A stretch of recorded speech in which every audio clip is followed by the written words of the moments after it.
Hello everybody, welcome back to the channel. So in today's video, we are going to be talking about the latest developments in regards to Gerard Martín potentially moving away from FC Barcelona and going to Wolves, meaning that Barcelona's strategic plan for this summer is to bring in Grimaldo. It states here, according to Mateo Moreto, that Wolves do want to sign Gerard Martín from FC Barcelona for a specific amount, meaning that Barcelona could sell Gerard Martín for around maybe 15 million euros, maybe 20 million euros. We'll see. We haven't discussed that fee, nor has there there's no sources claiming that there's a specific fee for Gerard Martín, so we don't know that yet, but Wolves do want the player. It does align with the strategy that Wolves are building as of now, and that is to reinforce their defensive line and gearing up for the next season in the Premier League. And we do have other reports claiming that there are increasing reports about Barcelona's interest in Grimaldo.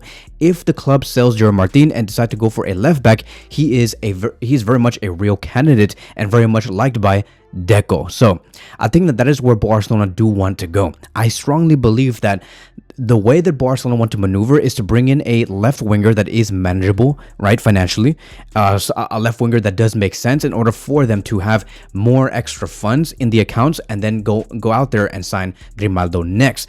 That is what they mainly want to do. All of this and this whole transfer window that we have been talking about, right, over the past few weeks, it's all about the left wing position and the left back position. It's about the left flank. On the right side, Barcelona's okay. We have Yamal, we have Toni Fernandez, who's also going to be there. Ferran Torres can also play there. Rafinha can also play there. We're okay. We also have Jules Koundé and Eric Garcia on the right back position, and Hector Fort. There's a lot of players on that side, but on the left side is where I believe Hansi Flick really does want to reinforce, and that is why we're always and have been talking about Nico Williams and Grimaldo. And if it's not Nico Williams, it's Luis Diaz. If it's not Luis Diaz, it's Marcus Rashford. But that is the idea. Barcelona might have that chance to sell Gerard Martín in order to bring in Grimaldo. Now, I want to go into further depth about this because, okay, fine. Barcelona is considering on letting go of Gerard Martín to Wolves.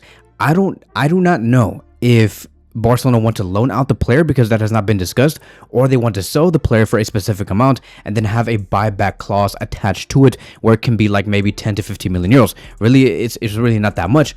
So, if I can see that aligning, and I can see Barcelona doing that in order to have Grimaldo into this team, because if you try to have Grimaldo, Gerard Martín, Alejandro Balde, Torres, all in the same freaking team, you're going to be having 4 total left backs. Somebody is going to be eating up the bench. Somebody. And it's not going to be Balde. It's not going to be Grimaldo because you brought him in for a specific reason. And then you have Gerard Martín, and then you have Torres. So I believe that this move of Gerard Martín to Barcelona is strongly connected, right, to Gerard Martín leaving. And I think that when you really analyze Grimaldo and Gerard Martín, you're basically saying, I need the impact for tomorrow, right? Hansi Flick is saying that. He's like, I want the impact tomorrow. I need the impact now.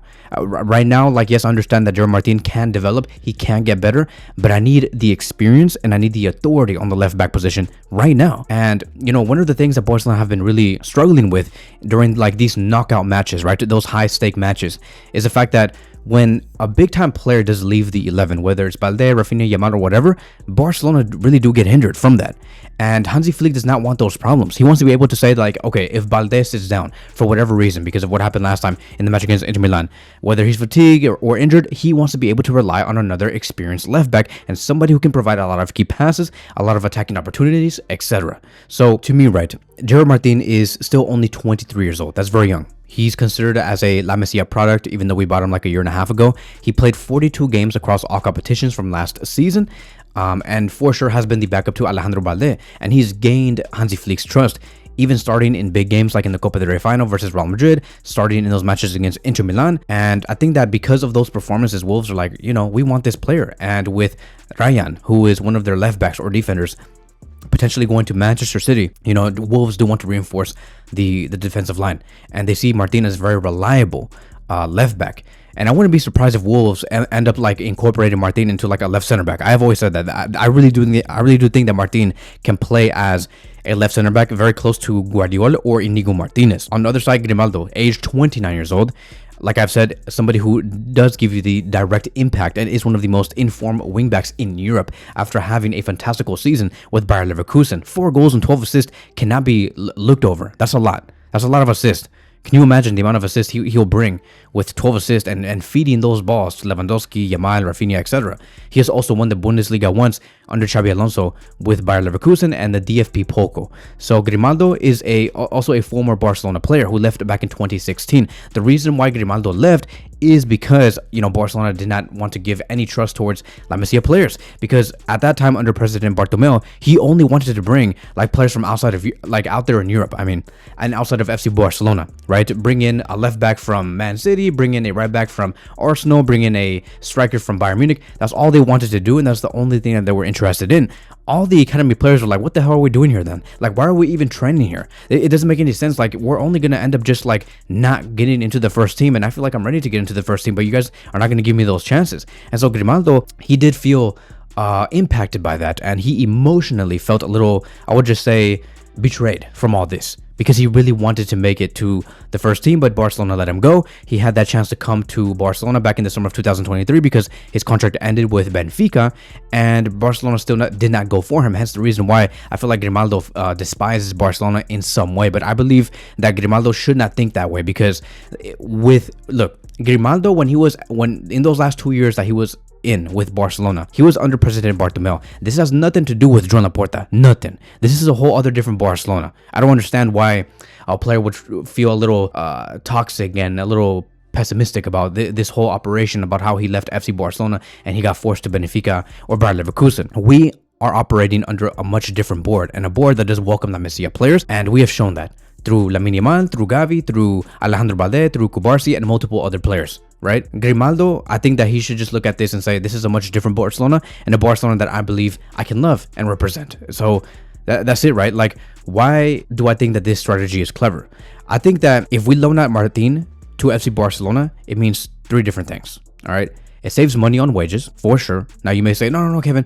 Gerard Martin asked for less than what's his name, Grimaldo. But no, here's the thing. If you bring in Grimaldo and Gerard Martin and you keep them in the same team with Alejandro Balde and with Hofre Torrens, you are spending a lot of money on wages. If we just let go of Martin, is what I'm trying to say, and we bring in what's his name, Grimaldo, we'll be saving a lot of money in terms of the wages, because we don't have to pay Martin and Grimaldo at the same time, full time. And so it's going to be saving money on wages. And it's also going to increase the player's value if he performs well in the Premier League. I believe that if Gerard Martin goes to Wolves, whether it's on loan or it's a full purchase with a buyback option, because I do not want to fully let go of Gerard Martin, because he's very much a player that I really do like. His value is only going to increase, because if you're telling me that Gerard Martin is performing well against Arsenal, against Man City, against Chelsea, against Liverpool, that's really going to pay dividends in the long run. Like, that's really good for Gerard Martin's development, and it's also going to be really good for Barcelona in terms of player evaluation. So like, even if we're not interested anymore, Gerard Martin could be sold away from Wolves for whatever, let's just say, I don't know, 50 million euros, and we get like what, 80% of that. That's great. That's great income. Or maybe if he's just so good that we just bring him back. I don't see the bad thing in that. Like, why not bring Gerard Martin back? And maybe, right, let's just say that he stays on loan to Wolves for 2 seasons, which is very much possible. Why not? That's fine. He'll be 25, 26 years old with great experience, with a lot of, I would just say, experience in the Premier League, where it's very physical, very in high demand. He'll be coming back fully fit and very much ready to represent Barcelona again. And it avoids stalling his development. And, by keeping him behind Alejandro Balde, he's not going to see a lot of minutes, especially when Hansi Flick is saying that Hofre Torrens needs to go into the preseason, because I do trust him. So signing Grimaldo gives Hansi Flick a top-tier left back in the short term for rotational purposes and in big games. If you guys have seen Grimaldo's fitness, this guy does not get injured at all. And now that he's going to go to a team like Hansi Flick's Barcelona, he's for sure not going to get injured, because we rarely do see any of our players get injured, because we have a great medical team. Pedri hasn't gotten injured. Frankie hasn't gotten injured. Alejandro Balde, in those last 2 or 3 months he got injured, but like still, Alejandro Balde, best form of his life. Everybody has been okay. So, Grimaldo is going to be very much reliable, and it does add Champions League experience, tactical flexibility. He can play on the left wing back position as well. He has quality delivery from wide areas. As I have always said, now going back to the challenge of trying to do all this, I don't know how much it's gonna impact Barcelona financially if we let go of Gerard Martin.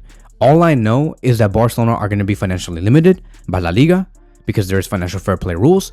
Grimaldo is being valued at 15 to 20 million euros. That is a bargain of a price, and I hope that Barcelona have that eye to meet those prices and those demands. Javier Tebas just keeps saying that, Joan Laporta and Barcelona know what they need to do. They have instructions. If they want to be able to sign players, they have everything on the table. They just need to cross out those things, right? cross them out. He has not been very specific on what Barcelona need to do, but I strongly believe that a lot of it has to do with Barcelona completing the deal with Barca Studios, the VIP seats, etc. Maybe they have to sell some players, right? Maybe they have to reduce the wages of some players.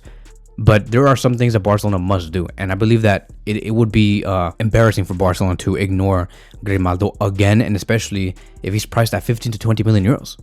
So the challenge is there. There is some sort of challenge. I don't know how much Barcelona can spend after they do find their left back. I mean, their left winger, because it ultimately does depend on that as well. Like, in order for us to go for Grimaldo and to let go of Gerard Martín, we have to find a good deal for the left wing position. And we don't even know who that player is going to be. Is it Luis Diaz or Nico Williams?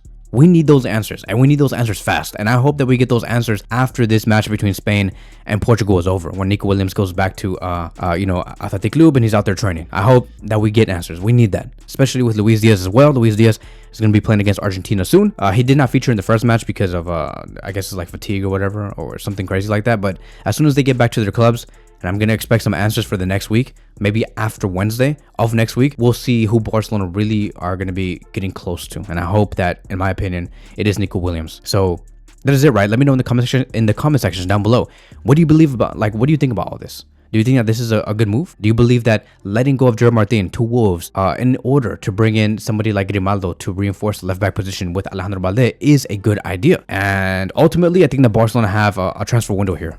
A transfer window that might be historical, in my opinion, right next to the summer of 2022 when we brought in Jules Koundé, Lewandowski, and Rafinha, because Barcelona do have the capacity to only spend 100 million euros and get 3 players from that, which is Grimaldo, Nico Williams, and Joan Garcia. In total, for those 3 players, it's going to be costing 100 million euros, a little less or maybe a little higher, but it is going to be around that price range. And I honestly think that that's a good deal, because the last time we spent this much money was back in the summer of 2022 when we spent like 168 to 175 million euros. We're asking to only spend 100 million euros this summer after 3 years later. Javier Tebas, hello, please. We're knocking on the door, please. 100 million euros for these 3 players that is currently going to reinforce our squad. The deal is there. So hopefully Joan Laporta and Deco do their job correctly, and we'll see what happens from there. So thank you guys so much for watching, and I will see you guys in the next one.